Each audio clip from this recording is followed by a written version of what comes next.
Assalamualaikum warahmatullahi ta'ala wabarakatuh. Sahabat Mutiara yang dirahmati Allah. Tahukah sahabat Mutiara Ramadan bahwa sepertiga dari Al-Quran ini mengisahkan tentang sejarah.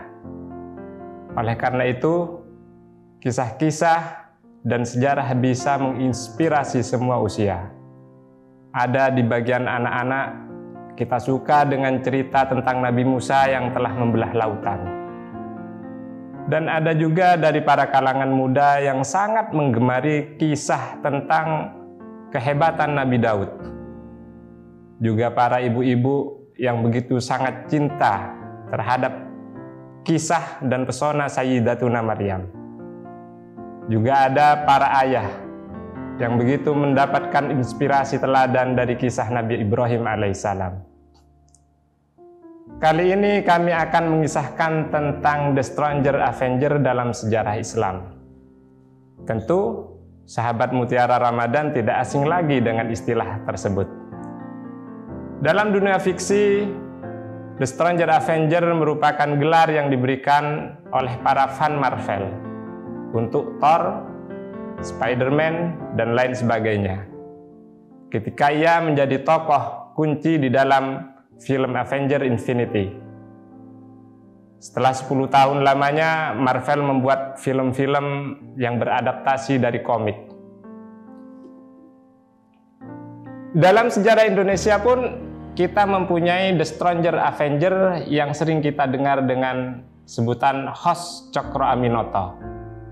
Karena kehebatannya, beliau memimpin masyarakat Indonesia melawan Belanda, sehingga Belanda menggelarinya sebagai Raja Jawa tanpa mahkota.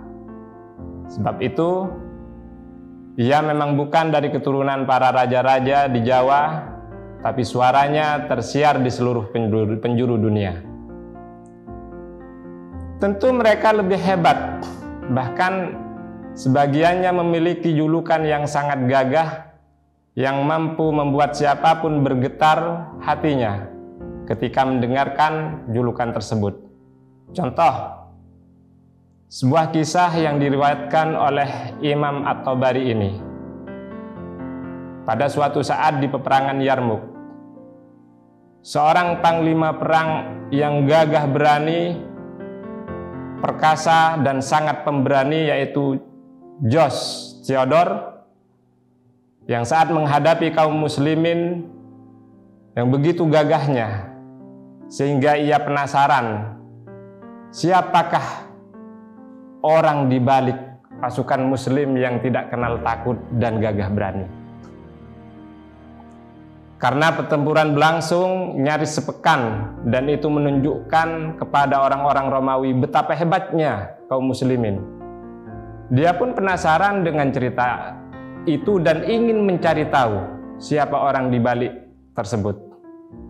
Akhirnya, ia bergegas menuju tenda kaum muslimin dengan dikawal beberapa pasukan yang berbaris di belakangnya.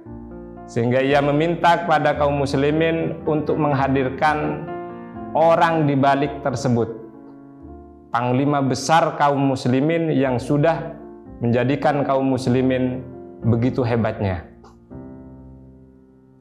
Dialah Khalid bin Walid, seorang panglima perang Islam yang diberi gelar oleh Rasulullah dengan sebutan Saifullah Al-Maslul. Begitu mendengar, Jos bergetar hatinya, menjadi ciut dengan gelar sang Khalid ini. Siapa yang tak gentar dengan nama Saifullah Al-Maslul, yang artinya adalah pedang Allah yang terhunus. Subhanallah.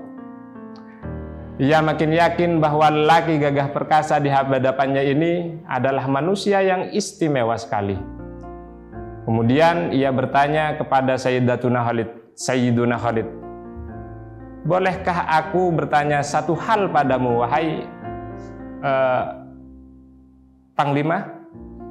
Jos bertanya dengan sangat hati-hati. Namun dengan senyum Sayyidina Khalid menjawab, ya tentu, apa yang akan kau tanyakan kepadaku? Kemudian Jos melanjutkan pertanyaannya kepada Sayyiduna Khalid, apakah Tuhan memberikanmu sebuah pedang khusus yang tidak diberikan kepada orang lain, sehingga dengan pedang itu kamu tidak pernah terkalahkan dalam setiap peperangan? Tanya Jos langsung kepada Sayyiduna Khalid. Lalu apa yang Sayyiduna Khalid jawab kepada Jos Theodor? Beliau menjawab dengan tenang, tentu tidak. Dulu ketika Islam datang, aku adalah termasuk orang yang sangat terlambat untuk mengikuti Rasulullah. Bahkan aku memeranginya beberapa saat sampai aku kemudian masuk Islam. Kemudian dengan masuk Islamnya aku kepada agama tersebut, Nabi memberikan julukan kepadaku dengan julukan Saifullah Al-Maslul, yang artinya sudah kita tahu adalah pedang Allah yang terhunus.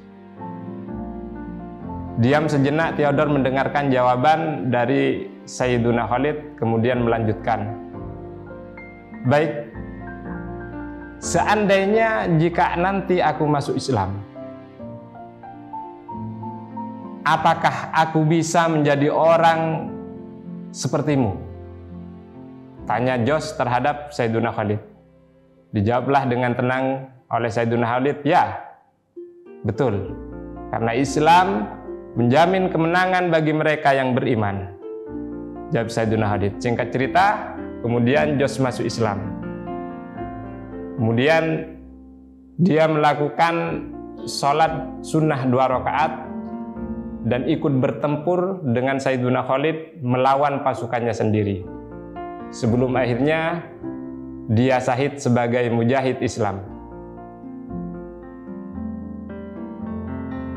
Sahabat Mutiara Ramadan yang dihormati Allah, apakah hikmah di balik cerita ini?